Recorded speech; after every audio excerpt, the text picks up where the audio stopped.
Several years ago, my wife's and my first dog passed away from kidney disease. When he was a puppy, one of his small little canine teeth fell out and we found it in the carpet in our house. I held on to it all these years, and today we are going to make a really unique and special piece of jewelry for my wife. So here you see we have an ingot or a small bar of gold that we've cast out, and here I am cutting it to the exact size that I need. This special jeweler saw uses a really thin but strong blade that can cut through gold like butter.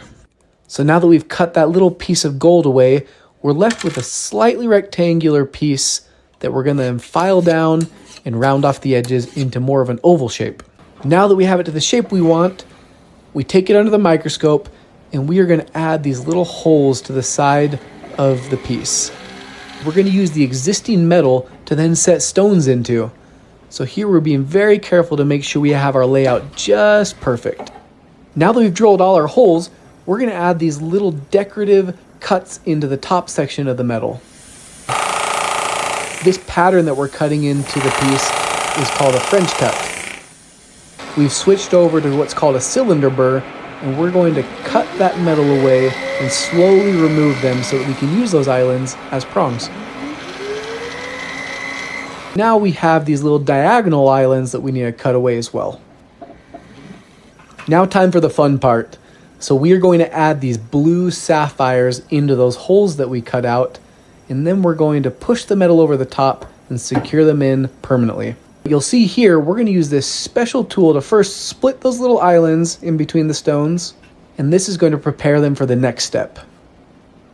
After I split the prongs, I use this beading tool to then push the metal over and round it over the top of the stones. Okay, here's that tooth I was telling you about, that teeny little canine from when Blue was a puppy. There's the basic outline, so I'm going to take another one of those ball burrs and I'm just going to start removing the metal, and we're going to go as deep as we can so that tooth can slide into there and never come out.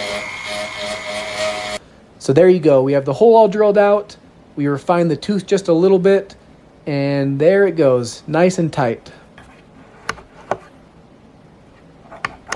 We also added these cross pins that we're going to laser weld in, and those go all the way through and lock into the tooth as well so that it's stuck in there.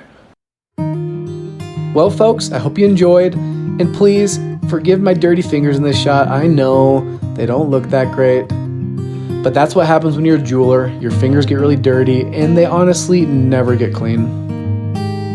And if you liked this video and liked watching the process, please check out the next video above.